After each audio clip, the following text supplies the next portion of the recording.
Ya, 1, 2, 3. Boleh tepuk tangannya teman-teman?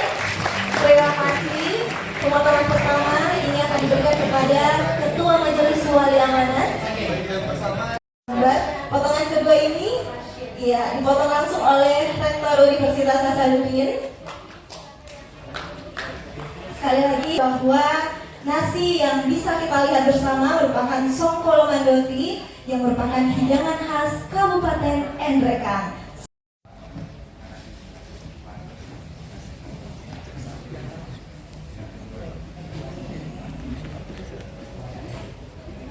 Baik, terima kasih. Sebelum kita melanjutkan ke acara, saya ingin menyampaikan kepada rekan-rekan peserta dan bersama. Terima kasih Bapak. Kita lanjutkan. Inilah dia kita menyanyikan bersama lagu kebangsaan Indonesia Raya. Dilanjutkan dengan Mars Universitas.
Assalamualaikum warahmatullahi wabarakatuh.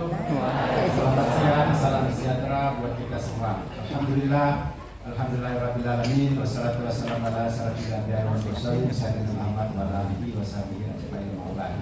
Bapak Ibu yang saya hormati, pimpinan Majelis Wali Amanat, ada Pak Ketua, ada Pak Sekretaris, Wakil Ketua dan seluruh pimpinan MWA, dan juga Pak Wakil Rektor dan seluruh direktur yang hadir, para rekan dan terkhusus anak-anak sekalian yang terpilih untuk menjadi bagian dari peresmian atau pembukaan secara resmi gedung Arsyad Rashid Lecture Theater. Tepuk tangan buat beliau, nama yang sebenarnya sudah lama kita kenal, tapi menjadi spesial hari ini karena nama itu bukan hanya kita kenal, tapi insya Allah akan menjadi dikenang sepanjang hayat karena namanya sudah diabadikan di dekat Rektorat Unhas.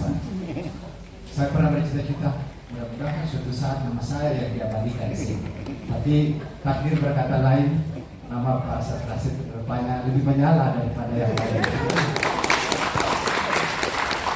Banyak alasan tentu, sebagian diantaranya adalah beliau tokoh yang kita tahu bukan hanya seorang yang sangat produktif, sangat brilian, mantan pimpinan Kadin, dan juga adalah anggota Majelis Wali Amanat Universitas Hasanuddin. Dan kalau baca di Wikipedia, banyak sekali yang saya kira membuat kita kagum ya, sepak terjang beliau, masih muda tapi sudah kaya raya. Itu penting. Saya bilang sama Pak Ketua tadi, Prof. Kita ini harus apa ya, bersyukur ya, tidak perlu cemburu, tapi kita merasa bahwa luar biasa ini lelaki pilihan ini ya. Seorang yang sudah kaya, baik hati, ganteng pula. Sudah lengkap lah semua ya. Sehingga hari ini saya berharap bukan hanya ruangan ini yang menjadi kenangan kita, bukan hanya ruangan ini yang akan menginspirasi kita, tapi juga tokoh-ketokohan beliau mudah-mudahan bisa menjadi penyemangat adik-adik sekalian, khususnya yang masih ya di era mencari warna, mencari jati diri. Ayo berjuang ya, karena tidak tertutup kemungkinan pada waktunya nanti satu di antara kalian juga bisa menyamai beliau atau bahkan mengalahkan beliau. Ya. Amin ya, kurang amin ya. Amin. Baru benar tuh ya. Yang jelas bahwa ketokohan beliau saya kira tidak perlu dipertanyakan ya, tapi bahwa ketika di usia beliau seperti ini, kemudian beliau sudah menjadi tokoh global, bukan hanya nasional ya. Hari ini kenapa kita buru-buru sebenarnya belum tidak lagi menggunakan transitrum, maka kita siapa sih makan lebih seru Pak di lantai 8, tapi karena beliau harus berangkat ke Singapura, setelah tiba di Makassar ini hanya untuk bertemu kita semua, lalu kali ini balik lagi bandara langsung berangkat ke Jakarta, Singapura dan langsung ke Amerika untuk pidato di Harvard. Cemburu saya. Harvardnya tidak mudah. Saya pun sudah memberikan banyak sekali ceramah di seluruh dunia, tapi ke Harvard belum pernah saya diundang. Tolong bisik-bisik mereka. Mereka rumah juga sekali. Benar. Pak Asad adalah juga sekaligus keluarga besar UNHAS. Beliau adalah unsur masyarakat yang kita hargai hormati sebagai bagian dari Majelis Wali Amanat. Alhamdulillah sekali lagi kepada Pak Satu dan timnya, Pak Dul dengan seluruh timnya, tim kemahasiswaan, tim akademik yang memang kita tugaskan khusus untuk bagaimana merancang ini, kemudian mengawal pembangunannya tiap hari ya kita cek karena ini menyangkut nama seorang tokoh ya yang sangat kita idolakan ya, dan mudah-mudahan sekali lagi juga menjadikan UNHAS universitas yang memberi penghargaan, yang memberi acknowledgement ya, kepada tokoh-tokoh yang memang wajar dan layak untuk diberi acknowledgement. Dan tentu ini bukan hanya sekedar memilih beliau saja, tapi juga kita harus sadar bahwa beliau memang yang berkontribusi luar biasa untuk membangun gedung ini dengan biaya beliau dari kantong sendiri. Tepuk tangan juga dong, karena ini harus kita akan membiasakan ini terhadap ada beberapa gedung yang sama yang bukan karena kami tidak mampu dan tidak mau, tapi memang karena prioritas ya, prioritas pembangunan kita yang harus mengalokasikan anggaran yang ada itu di beberapa pos-pos yang kita anggap lebih urgent, sehingga masih ada beberapa gedung yang belum tuntas. Saya kira ini akan menjadi model sehingga bukan hanya menjadi amal jariah Pak Arsyad ya, tapi juga kita berharap ini menjadi suatu model ke depan. Universitas Hasanuddin membuka ruang-ruang kepada publik, kepada masyarakat ya, secara umum, bukan hanya dalam negeri tapi seluruh dunia untuk bisa berkontribusi nyata di dalam pengembangan institusi pendidikan seperti UNHAS. Mungkin saya ulang lagi Pak Arsyad di depan pimpinan Majelis Wali Amanat karena ini semua ada di sini. Peran UNHAS itu bukan hanya untuk sivitas akademika, mahasiswa, pegawai dan dosen UNHAS dan alumni UNHAS, tapi lebih dari itu. Saya selalu mengatakan tadi di bagian serat akademik di depan Pak Menteri, ya, kita sudah sampaikan dalam slide itu jelas bahwa salah satu peran penting UNHAS adalah menjadi perekat dan penyeimbang NKRI. Ibarat kapal, ya. Kapal itu kalau tidak seimbang itu jalannya pasti miring dan bisa tenggelam. Dalam konteks perguruan tinggi, UNHAS satu dari 24, satu-satunya dari 24 PTN ya, hanya satu dari timur, hanya Universitas Hasanuddin. Ya. Jangan tepuk tangan dulu karena ada konsekuensinya. Supaya kapal ini tetap tidak miring, maka yang satu universitas di timur ini harus bisa menyampaikan kualitas ke 23 perguruan tinggi di barat. Nah, harus sama hebatnya, harus lebih berat gitu, harus lebih kuat. Dan kita telah membuktikan tahun lalu Pak Asad. Saya kira nanti saya bisik-bisik kira-kira apa hadiahnya nih tahun ini kalau bisa mempertahankan trofi Timnas yang 37 tahun di Jawa. Baru tahun lalu itu kita rebut, kita bawa ke Makassar. Keluar ya. Dan saya berharap trofi itu jangan terlalu cepat pergi. Saya berharap Pak W1, Pak Dul dan seluruh pimpinan tim-timnya ya, dan tentu para mahasiswa ayo semangat, dan kita insya Allah akan memberi apresiasi lebih dari yang kemarin ya. Dan di depan Pak Asad saya sampaikan karena pasti beliau lebih menarik kalau beliau memberi hadiah. Tapi berprestasi dulu ya. Nanti kalau berhasil, baru saya WA pada beliau. Apa kira-kira hadiahnya? Kalau perlu kita kirim dia ke Harvard. Wow. Salah satu. Kenapa ini penting? Saudara-saudara, terutama saya bicara ke anak-anak sekalian masih muda yang sangat bersemangat hari ini.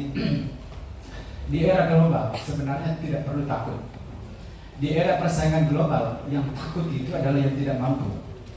Karena di dalam konteks global competition Di situ terbuka luas opportunity, peluang. Nah, oleh karena itu lihat peluang itu sebagai motivasi kita untuk meraih berbagai macam peluang yang semakin terbuka itu. Karena kita menjadi borderless, kita kita menjadi tidak ada lagi batas, borderless. Kita menjadi global society. Sehingga bagi mereka yang berpeluang untuk menjadi berprestasi di level global pasti diperebutkan. Singapura saat ini dia itu bikin semacam pengumuman lah ke seluruh dunia. Siapapun yang terbaik dia siapkan dana tak terbatas untuk disekolahkan di Singapura dan dikirim untuk mengembangkan diri, almost unlimited budget. Nah, itu artinya apa? Dia tak peduli lagi bahwa dia dari Singapura, dari mana-mana. Itu juga peluang saudara-saudara. Tapi tidak mungkin hadir peluang itu hanya dengan melakukan hal biasa. Nah, itulah kenapa kita hadirkan lecture theater ini juga untuk menginspirasi saudara-saudara bahwa kita pun bisa seperti Pak Arsad Rashid, kita pun bisa meraih berbagai peluang global itu, dan insya Allah pimpinan UNHAS, kami semua mulai dari NWA, Senat Akademik, Rektor, dan seluruh jajarannya akan memberi peluang itu sebesar-besarnya. Ya. Dan tolong sekali lagi UNHAS harus menjaga brandingnya. UNHAS harus menjaga citranya. UNHAS tidak boleh lagi seperti masa-masa lalu yang dikenal suka berkelahi, yang dikenal suka demo tanpa jelas apa tuntutan misalnya. Ya, ini kan sekarang tidak terbuka, siapapun bisa berkomunikasi dengan para pimpinan saat ini. Sehingga saya sangat berharap kembangkan positive thinking, kembangkan spirit yang untuk kemudian membangun spirit untuk merusak. Bukan lagi, tidak laku lagi kita berpolitik di kampus hanya politik-politik praktis demi pergerakan dan sebagainya. Yang ada adalah bagaimana kita mempersiapkan saudara-saudara untuk menjadi global players dan bisa memenangkan kompetisi global. Saya kira itu bukan waktunya saya bicara hari ini, tapi karena terlalu bersemangat saya lupa bahwa saya bukan pemateri. Hanya ingin mengucapkan terima kasih sekali lagi Pak Hasan. Mana Om Eka ini? Pak Eka mana? Biasa, Dewan Suro. Makan lagi. Oh, makan dulu. Wadah Hasan aja, suka makan juga ternyata. Pak Eka, nanti kita berharap karena beliau juga sudah dosen UNHAS akan memantau ya perkembangan ruangan ini untuk supaya Pak W1, Pak Dun, ruangan ini juga harus sering-sering dipakai oleh kegiatan mahasiswa, jangan lebih banyak tertutupnya. Ya, harus kita menyiapkan agenda-agenda penting di ruangan ini, kita bisa share, menginspirasi, ya, panggil tokoh-tokoh ya yang memiliki positive thinking, bukan tokoh-tokoh yang suka memprovokasi saja, tapi tokoh-tokoh yang bisa menginspirasi saudara-saudara untuk bisa menjadi kompetitif ataukah global player. Ya, saya kira itu, sehingga ruangan ini kelak, insya Allah Pak Asad, selama saya menjadi pimpinan, ruangan ini juga akan kita pakai beberapa kali, saya kira ke depan, untuk menjadi tempat yang strategik untuk kuliah-kuliah umum. Karena kenapa? Paling dekat dengan rektorat. Nah, jadi turun ke bawah ini, karena di ruangan Senat Akademik itu terbatas ruangannya untuk kuliah-kuliah seperti ini. Ya. Sekali lagi terima kasih untuk semua Bapak Ibu pimpinan MWA, Pak Ketua, dan juga yang telah menjadi bagian dari acara prosesi kita pada siang atau sore hari ini. Lebih kurangnya mohon maaf, bila itu hidayah. Assalamualaikum warahmatullahi wabarakatuh. Waalaikumsalam warahmatullahi wabarakatuh. Selanjutnya penyerahan buku dari Bapak Arsyad Rashid kepada Universitas Hasanuddin.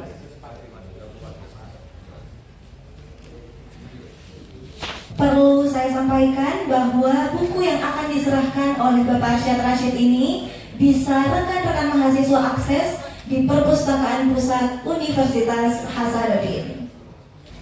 Selanjutnya akan ada buku yang dikirimkan nantinya, yaitu buku Peta Jalan Menuju Indonesia Emas 2045. Bapak akan dimoderasi oleh yang terhormat Bapak Andi Febian Jaya selaku entrepreneur muda di Sulawesi Selatan. Boleh kita sambut bersama Bapak Andi Febian Jaya.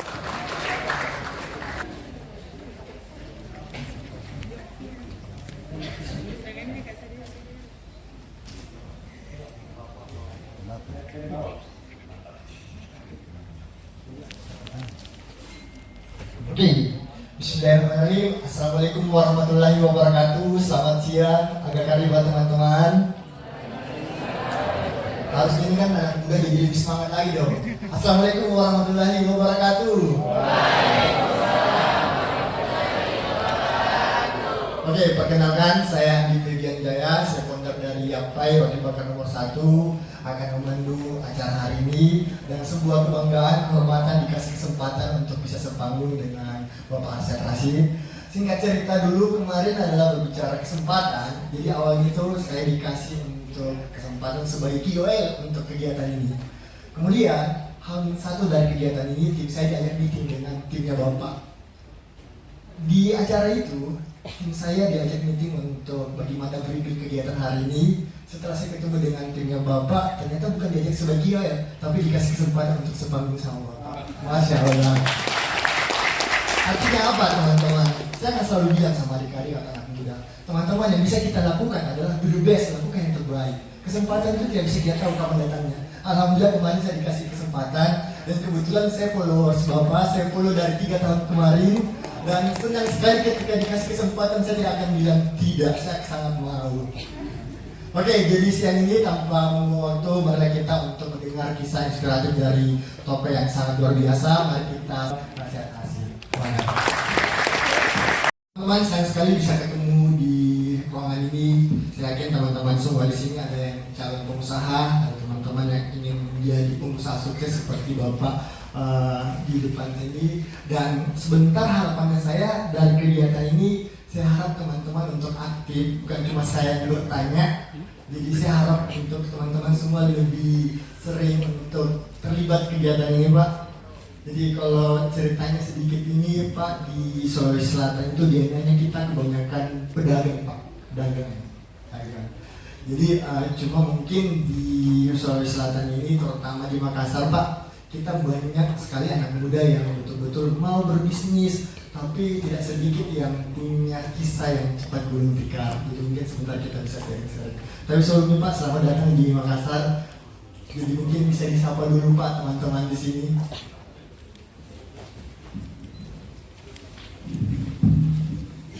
Halo.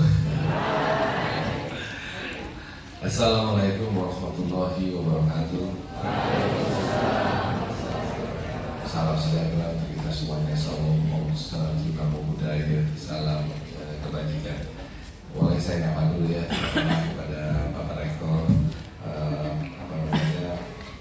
yang dimana Pak Insinyur Jamaludin ini sangat-sangat saya bilang luar biasa. Dan seorang rektor yang juga ada entrepreneurnya. Jadi bisa melihat ini adalah bahwa tetap sebagai akademisi, tapi juga mengeluarkan entrepreneurship berinovasi untuk bisa bagaimana membawa Universitas Hasanuddin ini menjadi universitas yang luar biasa. Itu tepuk tangan. Dan juga kepada rektor dan semua daripada pengurus Universitas Hasanuddin dan khususnya kepada ketua Majelis Soal Amanat, bos saya Pak, saya anggota beliau. Dan juga khususnya kepada adik-adik semuanya yang saya hormati dan terima kasih sudah mau di sini. Suatu kehormatan bagi saya bisa bertemu sama adik-adik semuanya, dan apalagi yang saya terima kasih dengan adik kita ini menjadi moderator pada hari ini. Nah, pertama saya mengucapkan Pak terima kasih bahwa diberikan kesempatan untuk bisa ikut berpartisipasi membangun lecture theater ini. Jangan dilihat bahwa ini adalah saya suatu kehormatan dapat namanya oleh keluarga besar. Tapi yang penting adalah bagaimana ruangan ini bisa diisi untuk bisa melakukan bagaimana memperkuat atau memperkaya ilmuwan kita. Jadi yang penting ini tinggal isinya. Kalau gedungnya bagus tapi nggak diisi dengan yang baik dan diisi dengan suatu ilmu, nggak ada gunanya loh. Jadi inilah bagaimana memaksimalkan dan mengoptimalkan keuangan lecture ini untuk bisa mengisi ilmu kita bersama. Mungkin sebelum ini kalau boleh saya ngobrol-ngobrol kita sedikit oleh ya. Nah di situ baru kita bisa ngobrol sama anak juga Q&A. Pertama bahwa saya ini kemarin baru alhamdulillah diberi kesempatan kehormatan diundang oleh Paus di sana di Vatikan untuk ikut namanya World Leaders Meeting, mendiskusikan mengenai children's right, hak asasi untuk anak-anak. Nah, dan ini penting buat saya. Kenapa? Salah satu yang isi daripada yang didiskusikan, yang dimana saya mewakili yayasan namanya Yayasan 5P. Itu adalah yayasan saya namanya Peace, Prosperity, People, Planet, and Partnership, dan menggunakan dua nilai Indonesia, Bhinneka Tunggal Ika, dan juga yang namanya nilai gotong royong. Dan ini yang kita bawa menjadi global movement, bukan hanya di Indonesia, mulai di Indonesia, tapi alhamdulillah sudah banyak yang mau berpartisipasi. Jadi kita udah mulai buka di Afrika, di Gambia, kita buka di Amerika Latin, di Argentina, kita buka di Eropa, di Polandia, dan kita akan buat suatu global movement. Khususnya untuk apa? Bagaimana pertama adalah hubungan antar agama. Bagaimana kita harus saling bersama-sama. Itulah nilai Bhinneka Tunggal Ika itu. Dan bagaimana membalikan lagi, mengingatkan semua mengenai ekonomi ataupun keputusan apapun yang dibuat oleh pemimpin dunia, jangan lupa dengan nilai-nilai. Jangan lupa dengan bahwa utamanya itu manusianya. Yes, kita harus menyayangi planet, tapi manusianya jangan lupa dilupakan. Nah, nilai-nilai ini penting. Nah, khususnya alhamdulillah insya Allah kami akan membantu untuk dua hal. Kita akan masuk ke Gaza untuk membantu untuk membuat yang namanya nantinya rumah sakit. Insya Allah mau didoakan, ini lagi dalam prosesnya yang dilakukan oleh Yayasan 5P. Nah, terus kalian juga, karena saya juga adalah ketua harian di Dewan Masjid Indonesia, kita juga akan di sana nanti mencoba untuk membangun masjid-masjid. Sekarang ini kan hancur semuanya. Nah, jadi dengan demikian ini hal-hal yang mana kita, karena kalau kita tidak membantu khususnya anak-anak, tahu apa yang terjadi? Perang yang akan selesai. Kenapa? Karena sekarang mereka digempur, nantinya mau balas dendam lagi. Balas dendam, dan akan selesai sampai kapanpun. Nah, ini harus kita perhatikan. Nah, sekarang dari itu balik sekarang ke sini. Kemarin baru aja saya diundang ikut dengan Pak Prabowo, Pak Presiden menghadiri dengan Presiden Turki kemarin dengan pengusaha-pengusaha dari Turki. Kebetulan alhamdulillah ada cuma 3 pengusaha, salah satunya saya di mana Istana Bogor. Nah, itu kenapa? Ini adalah salah satu upaya untuk Pak Prabowo menjual Indonesia dalam arti kata untuk mengajak pengusaha-pengusaha luar untuk ikut serta dalam pembangunan ekonomi Indonesia. Karena semua ada kita punya tujuan dan kita harus punya tujuan dan punya cita-cita. Nah, cita-cita itu adalah kita ingin menjadi ekonomi terbesar ke-4, ke-5, ke-6, pokoknya di situ deh untuk menjadi ekonomi terbaik di dunia. Kita nggak mau kayak Brazil yang pengen jadi negara berkembang terus nggak pernah maju. Kita ingin menjadi negara maju dan kita mesti yakin bahwa kita bisa. Nah, untuk itu kenapa nih saya bawa pakai ini jaket ini 08. Pertama adalah memang Pak Prabowo itu, Pak Presiden itu kode di mana di tentaranya dibilang adalah 08. Tapi lebih dari itu hari ini. 08 itu merepresentasikan pemikiran visi dari seorang Prabowo Subianto untuk Indonesia yang dimana ada bagian untuk menuju Indonesia emas. Nolnya itu adalah 0% kemiskinan, 0% poverty. 8-nya adalah 8% economic growth atau pertumbuhan 8%. Kenapa disandingkan 0 dan 8, 0% kemiskinan, 8% pertumbuhan? Karena gini, kita pernah mencapai 8% dulu, pernah, makanya kita pasti bisa. Tetapi dulu waktu kita memikirkan growth 8%, kita lupa untuk membuat namanya 0% kemiskinan. Nah, disinilah ada yang namakan ekonomi, pertumbuhan ekonomi yang berkeadilan, supaya merata, everybody is ikutan, jangan hanya di atas dapat sedikit doang, yang lainnya nggak dapat. Nah, inilah metode pemikirannya. Jadi nanti dalam proses pembangunan ekonomi Indonesia selalu mesti ada memang yang besar di atas, tapi yang besar harus membawa industri kecil, menengah, UMKM semua bersama-sama. Nah, ini yang menjadi penting. Nah, tujuan kita bagaimana kita bisa untuk mencapai tadi, kita mesti keluar dari middle income trap. Tahu kan ya, middle income trap ini kita harus keluar. dari sana. Supaya lebih banyak lagi pengusaha warak semua menjadi yang middle class. Tapi fakta hari ini middle class kita turun.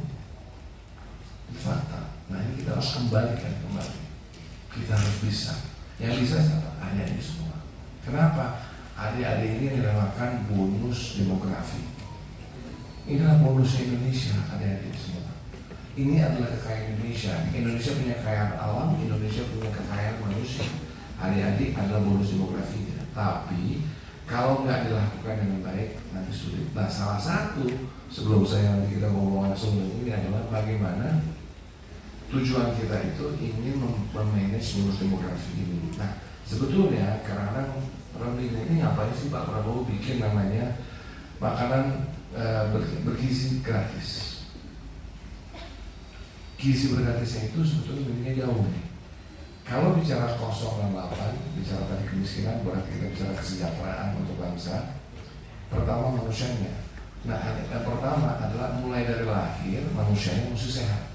Kenapa? Fakta di Indonesia tahu nggak bahwa IQ orang Indonesia itu turun? Kenapa? Karena kesehatan. Adik-adik ini saat yang mau saya katakan harus bangga dan harus bersyukur. Karena banyak saudara-saudara kita, teman-teman kita IQ itu di bawah. Ini yang harus dirubah dengan kesehatan. Makanya harus ada makanan yang bergizi dari mulai lahir. Sebelum lahir, waktu hamil, supaya nggak ada stunting. Itu yang diinginkan. Nah setelah sudah sehat, diberikan pendidikan seperti Universitas di sini. Ini untuk memberikan pendidikan. Tapi kan itu dua ini, kesehatan dan pendidikan adalah bagian untuk mengatakan 0% tadi kemiskinan ataupun kesejahteraan. 8%-nya itu perlu untuk apa? Karena setelah sehat, berpendidikan harus punya kerjaan. Coba bayangin gue ya, kasih uang semua dari sini nggak punya lapangan pekerjaan. Kita harus memastikan punya lapangan pekerjaan. Itulah economic growth untuk memasukkan investasi sebesar-besarnya agar supaya ada lapangan pekerjaan. Tapi lebih keren lagi, kalau banyak yang teman-teman di sini yang jadi entrepreneur, pengusaha. Kenapa? Karena pengusaha itulah yang akan memberikan lapangan pekerjaan. Karena jadi karena ada survei mengatakan ditanya di Indonesia, siapa pemberi kesempatan lowongan kerja terbesar? Itu pemerintah. Enggak loh. Yang paling banyak memberikan lapangan pekerjaan fakta ya adalah pengusaha. Malahan pengusaha kecil dan menengah itu 90% dari lapangan pekerjaan itu datang dari UMKM. Jadi itu fakta, itu angka. Gagal dalam 3 tahun pertama. Nah ini ada beberapa faktor sebetulnya yang faktor utama dari sisi pembelajaran ini dari semua. Pertama adalah kurangnya strategi bisnis dan inovasi. Lalu apalagi minimnya akses ke modal, nyari duit gimana nih duitnya, dan juga pasar. Lalu yang ketiga adalah keterbatasan daripada mentorship. Karena ada yang malu mau bertanya atau dari mentor, tapi harus jadi mentor karena komunitas mendukung. Ya. Jadi 3 faktor itu secara fakta yang menjadi kegagalan. Nah jadi untuk itu bisnis dan inovasinya dapat akses modal dan pasar bagaimana dan mentorship atau ikut dalam komunitas yang ada di sini. What is the solution? Pertama adalah memahami pandangan dan juga pasar. Mesti mengerti ini pasarnya gimana, pelanggannya kayak apa gitu ya. Lalu identifikasi target market dan kebutuhan mereka, ini penting ada di semuanya. Lalu membangun produk dengan keunggulan yang kompetitif. We have to find the competitive advantage. Perlu fokus pada inovasi daripada sekedar hanya ngikutin tren. Kita suka ngikutin di tren sana tren boleh kita harus ikuti, tapi harus keluar inovasi. Ya tuh ngobrol sama teman-teman cari inovasinya. Oke. Lalu apa? Pengelolaan keuangan yang baik. Oke. Karena kita harus hindari kegagalan akibat yang namanya salah kelola modal. Jadi, nah untuk itu salah satu adalah bagaimana memperkuat jaringan mentorship dan komunitas yang saya katakan tadi. Dan teman-teman ada 2 contoh perusahaan yang datangnya dari bawah naik ke atas. Ada 2. Satu ini yang saya mau kasih ini. Satu kopi kenanga. Kopi kenanga itu yang gak cuma jualan kopi, sekarang sudah mendunia. Dan satu lagi yang saya lagi juga bantu untuk mendukung. Tahu nggak kalau make up namanya Wardah? Tahu ya? Tahu. Nah, kita lagi bisa teman-teman sana berbalik kembali, saya kenalin dia ke Arab Saudi. Bagaimana saya mengharapkan make up Indonesia itu bisa dijual di Saudi dan di Timur Tengah masuk ke Afrika. Bangga dong, tiba-tiba kita datang ke sana, kita bilang, wah Wardah, dari mana? Indonesia. Ini kita harus membawa ini semua, karena kalau nggak bisa membawa ini susah kita. Oke. And then my question is talking about the paradigm of sustainability yang kita selama ini kita pahamkan tentang pemahaman tentang green movement yang sebelum sustainability. Kemudian sekarang ada yang dikembangkan oleh para saintis kita, yaitu regeneration. So when it comes to talking about sustainability itself, we're focusing on how can we ensure that we give results also for our future generation. But instead of like being more focusing on the future generation, we're also focusing on multi-generation. So dan ketika sustainability berbicara, Pak, itu kita berfokus bagaimana mengurangi dampak yang kita berikan terhadap lingkungan. Harus dipikirin walaupun mau bicara sustainability, tapi khususnya untuk energi, kita selalu bicara adalah ketahanan energi dan transisi energi. Karena nggak bisa hanya transisinya, tapi nggak ada ketahanannya. Nah, jadi adik-adik teman-teman juga ngerti nih bahwa kita mau ke sana, tapi nggak bisa langsung. Ya, contohnya Jerman, ya kan, itu dia potong semuanya, dia ambil gasnya dia beli dari Rusia. Tiba-tiba terjadi perperangan antara Rusia dan Ukraina. Seluruh gas ke Jerman di stop. Bayangin ketakutan Jerman, ketahanan negaranya lemah. Nah, ini yang harus kita jadi juga. Kenapa? Kita punya kedaulatan, kita punya gila hidup yang memastikan. Makanya Pak Prabowo selalu mengatakan bahwa kita harus berdikari mengenai energi, kita harus berdikari mengenai panganan. Kenapa? Kalau nggak kita tergantung sama yang lain, kayak kemarin pandemi, kejadian mampus kita. Nah, jadi itu. Nah, tapi back to green business and sustainability. Itu bisnis yang ada cuannya sekarang. Dulu mungkin nggak ada cuannya, sekarang ada cuannya. Ekonomi Angkatan 2024 yang merupakan salah satu award dari 5P Global kemarin. Baik Pak, langsung saja ke pertanyaan saya. Sekarang kan lagi tren nih di media sosial terkait tren kabur aja dulu. Nah, saya padahal banyak anak muda Indonesia itu memilih kerja di luar negeri atau mencari lapangan pekerjaan di luar negeri. Mereka lebih milih kabur dari negaranya sendiri. Padahal peluang berwirausaha di Indonesia itu cukup besar. Apalagi mereka yang memiliki komitmen yang besar untuk membangun di usaha negara sendiri, membuka banyak peluang untuk membuka banyak lapangan pekerjaan baru. Nah, saya tertarik nih Pak, bagaimana tanggapan Bapak melihat fenomena yang terjadi sekarang terkait atau yang biasa kita kenal dengan tren kabur aja dulu. Baik, terima kasih. Iya, saya juga kaget waktu tag tiba-tiba kabur aja deh. Dan ini fenomena yang dua hal ya, bisa melihatnya secara positif dan negatif. Tapi jangan kata kabur kali ya, tapi kontribusi negara dimanapun Anda berada. Nah, jadi contoh kemarin saya baru pulang dari Belanda. Saya ketemu dengan teman-teman diaspora di sana. Adalah yang entrepreneur ataupun yang eksekutif di sana, yang eksekutif dan juga pemuda pelajar Indonesia di sana. Yang eksekutif itu kebanyakan adalah mereka yang kerja sekarang di Belanda. Ada yang jadi akuntan, ada yang jadi engineering, ada yang jadi macam-macam di sana. Tapi satu hal yang harus dibanggakan juga bahwa waktu saya bicara dengan mereka selalu nanya, Pak, gimana Pak ya? Kami ingin berkontribusi kepada Indonesia. How can we do it? Nah, jadi janganlah juga dianggap bahwa teman-teman diaspora yang ada di luar itu juga main kabur-kabur doang, gitu kan? Tapi kan semua punya kebutuhan dan lain-lain. Tapi yang inti utama adalah gimana merah putih bisa dari sana, kontribusi apa yang bisa dilakukan. Contoh, dua hal, misalnya di sana mereka bisa menjadi agen penjualan buat kita. Mereka bisa membantu untuk menjadi yang namanya duta kita di sana, untuk menjual barang-barang kita dan semua. Karena contoh yang paling simpel, Vietnam ya, itu Vietnam. Karena banyak orang Vietnam di Eropa sama di Amerika, waktu itu karena perang dan semuanya, apa yang dilakukan oleh mereka? Sekarang penjualan seafood terbesar di Asia, khususnya Asia Tenggara itu Vietnam. Kita kalah Indonesia. Karena apa? Karena mereka punya distributor itu orang Vietnam yang tinggal di Eropa sama tinggal di Amerika. Itu fakta. Dan itu akhirnya menjadi penjualan. Sekarang menjadi supply chain, misalnya supply chain Vietnam. Gitu. Contoh lagi apa? Yang misalnya seperti kayak Thailand. Di mana sekarang di Eropa itu orang apa? Terkenalnya dua hal.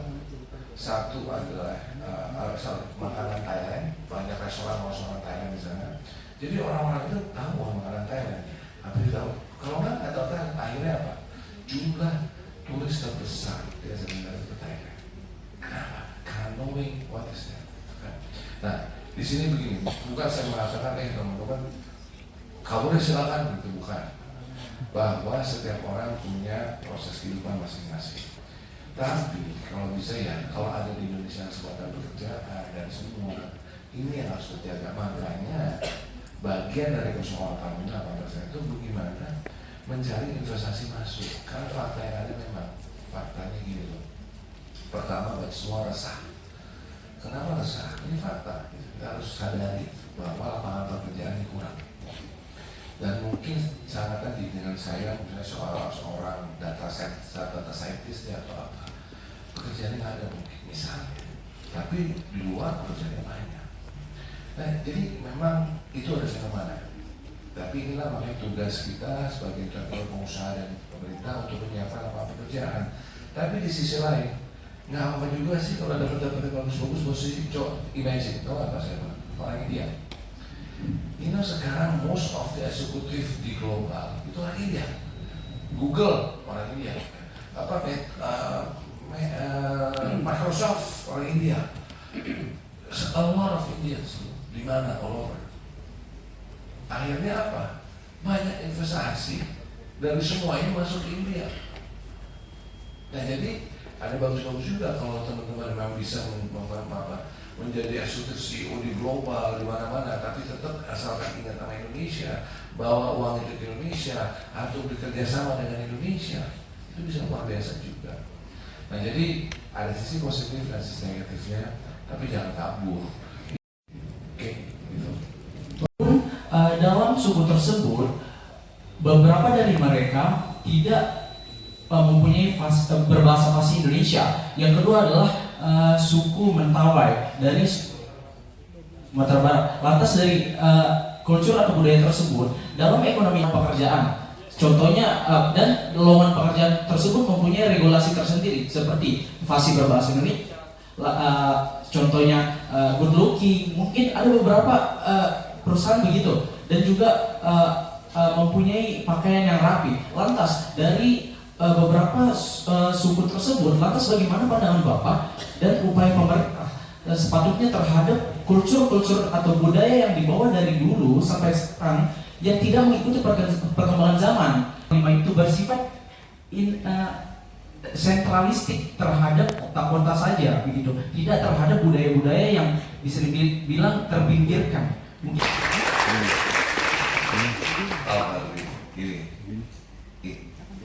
suku-suku dan suku cultural Indonesia kan ratusan ribuan. Itu adalah kekayaan kita. Itulah makanya kita punya Bhinneka Tunggal Ika. Nah, dan treatment terhadap semua itu berbeda-beda. Ada yang memang ingin terus melakukan konservasi terhadap hal itu. Bukan hanya di Indonesia, tahu nggak di Amerika juga ada yang masih hidupnya seperti tahun-tahun 18-an, pakai jubah baju, kamu pakai mobil, pakai kendaraan kuda dan semuanya, dan itu ada pemandangan di Indonesia. Nah, yang harus dipikirkan adalah bagaimana nih supaya walaupun preservation itu ada, bagaimana dapat cuannya istilahnya. Bisnisnya ekoturisme. Ekoturisme bahwa orang yang masuk kalau datang kayak saya pengen tahu gimana sih yang namanya kamu sempat datang ke sana ngeliatin ininya. Nah sebetulnya itu tinggal diajarkan. Mereka juga mau jual, juga mau. Cuma tetap mereka punya pegangan yang berbeda. Nah cara digital untuk berbisnis dengan tadi misalnya ekonomisme ataupun dipanggil cultural tourism. Jadi orang pasti mau, apalagi dari luar, barat, mau datang pengen lihat, masih pakai koteka, masih begini, gitu, segala macam. Itu perhatian gitu. Kalau bagaimana pemerintah melaksanakannya, mungkin ini yang lagi dicoba pemerintah ya. Tapi menurut saya ini pendapat saya. Jadi memang nggak bisa semua jurus untuk semua, nggak bisa. Karena tadi nggak apa, itu malah bagus, reservasi. Gitu. Nah tinggal juga approach-nya kayak contoh begini. Ada satu perusahaan namanya Freeport di Papua. Oke. Mereka CSR, ini awal-awal. Mereka bilang, wah saya mau bangun perumahan. Ya kan? Dibangunlah perumahan untuk rakyat di sana, daerah sana, Papua. Wah pakai tembok, segala macam. Apa yang terjadi? Kalau nggak salah, waktu itu pertama kali itu ratusan. Nggak ada yang isi. Ada yang isi juga. Pakai rumah dalamnya, dia taruh lagi bawah, dia pakai. Lagi baliknya sama juga. Nah kenapa? Saya bilang salah. Salah. You want to change man? Jangan dong. Mau di sana mau dibikin orang kota. Kalau mereka mau bangunlah rumahnya seperti demikian. Cuma dikasih mungkin AC-nya kayak gitu ya. Dikasih sesuatu, dikasih listriknya supaya tetap bangunannya sama. Tapi ada listriknya. Nah approach. Tapi saya mau bicara dulu fundamental core itu masalah aktif, masalah duit nih. Negara duitnya lebih banyak biaya daripada pendapatan. Oke. Nah untuk itu yang dimana Pak Prabowo, Pak Presiden membuka peluang untuk swasta ikut serta, iya kan? Ikut serta membangun di Indonesia. Ini jarang-jarang. Dulunya biasanya BUMN semua, ya kan? Yang dikasih kesempatan tuh badan usaha dari negara semua. Sekarang enggak, malah Pak Prabowo bilang taruh BUMN taruh swasta, mau swasta dalam, luar, kalau daerah situ ada beneran mau. Sampai bilang gini, mau apa? Mau lapangan terbang? Ayo. Mau pelabuhan? Ayo. Mau apa? Tol? Ayo. Mau apa? Kasih proposal. Mau? Jalannya. Jadi ini kalau dalam konteks usaha, saya bilang, ini membuka peluang. Ini konteks usaha. Jadi kadang-kadang dia bilang ribut-ribut, boleh ribut, tapi harus dilihat dari sisi yang lain lagi.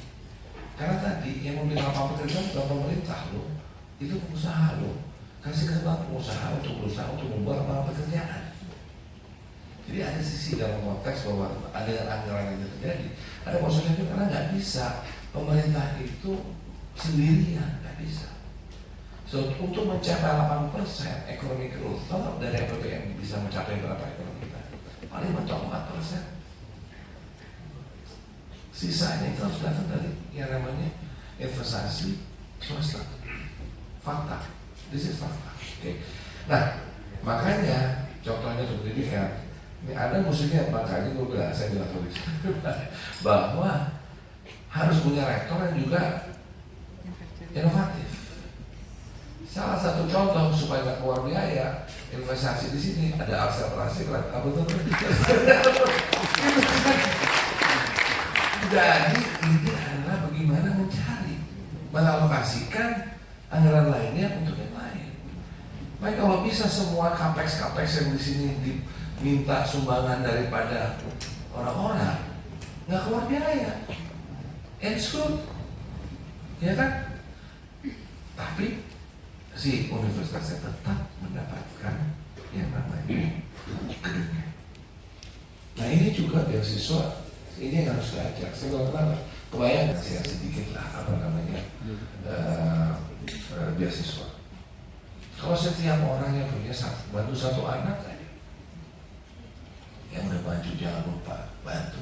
Atau alumninya Universitas Hasanuddin yang udah jadi orang semua satu orang ya satu orang angkat berapa banyak dan bisa kok. Nah ini kesadaran juga karena kita nggak bisa hidup hanya tergantung modal pemerintah aja nggak bisa.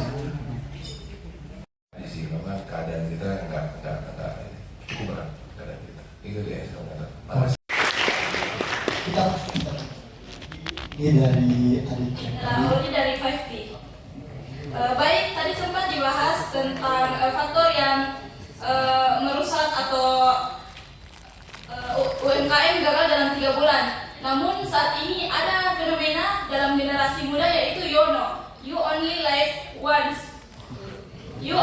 famous ones. Iya. Dan saat ini juga di Jepang itu sedang tren fenomena tentang frugal living, Pak, yang merusak UMKM. Frugal living, Pak. Frugal living. Iya, Pak.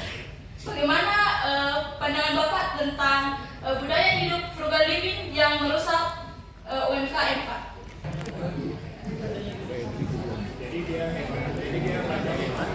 Sorry, ajarin ya. Ajarin. Gua nggak ada. Sorry. Apa? Oh, belajar hemat. Dia bilang dari koran, dia bilang, jangan dilihat efisiensi itu jelek. Ada efisiensi dan yang paling penting efektif. Jadi yang dilakukan adalah kan, kalau punya duit cepet. Terus tadi bicara kultur. Kita tuh banyak kultur, tapi kalau di sini beda kali ya, kalau di Makassar. Namanya kultur yang diam, yang sangat suka, santun, karena pengen sopan, nggak mau nggak ngomong, tidak bicara, nggak bisa lagi.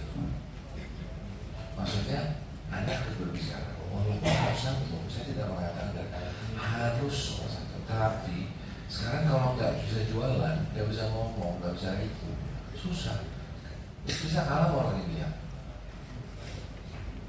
Contoh apa yang terjadi adalah untuk jadi entrepreneur, Anda itu kan harus punya strategi. Untuk itu Anda pertama punya ide. Dari ide itu Anda ingin mau bikin bisnisnya kayak gimana. Anda mesti jadi pemodal. Paling gampang deh pemodalnya orang tua. Anda harus jualan ke orang tua Anda, ataupun saudara Anda, teman Anda dan semuanya. Jualan. Itu cari modal, karena banyak kan gimana cari modal. Ya Anda harus jualan. Nah, kepercayaan diri itu penting. Jangan juga merasa kita itu lebih tidak hebat dibandingkan orang bule misalnya, atau orang luar. Enggak. Jangan. Kita tuh hebat. Kita tuh orang Indonesia tuh orang yang hebat. Percaya gitu. Jangan kalau udah takut orang luar yang boleh udah shield kita. Nah, sama aja manusia itu bukan.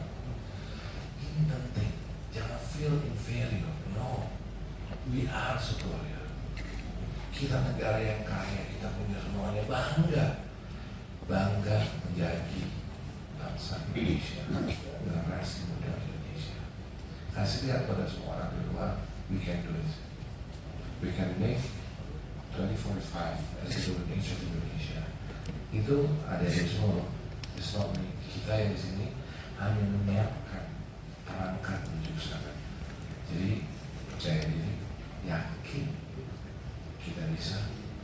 Jadilah generasi sekarang, generasi saya bilang jadi kenapa? Generasi penuh dengan optimisme.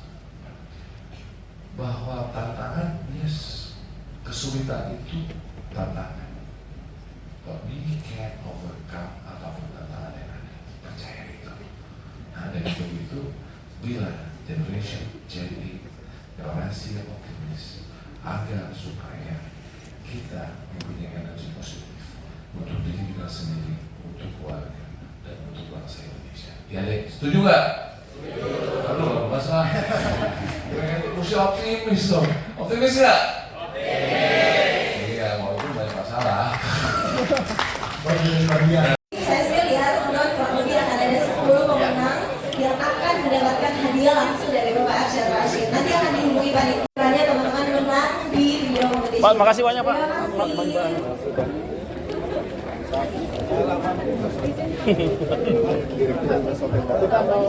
Untuk Nas TV,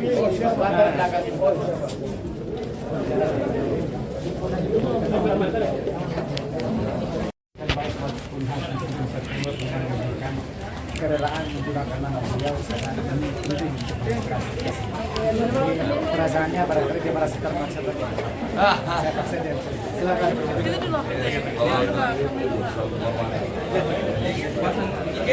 Tapi yang saya lebih lihat lagi adalah inovasi.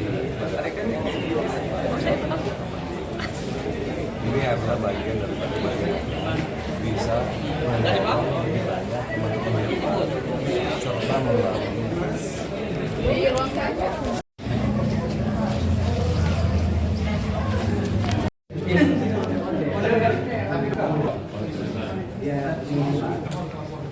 Telepon dulu.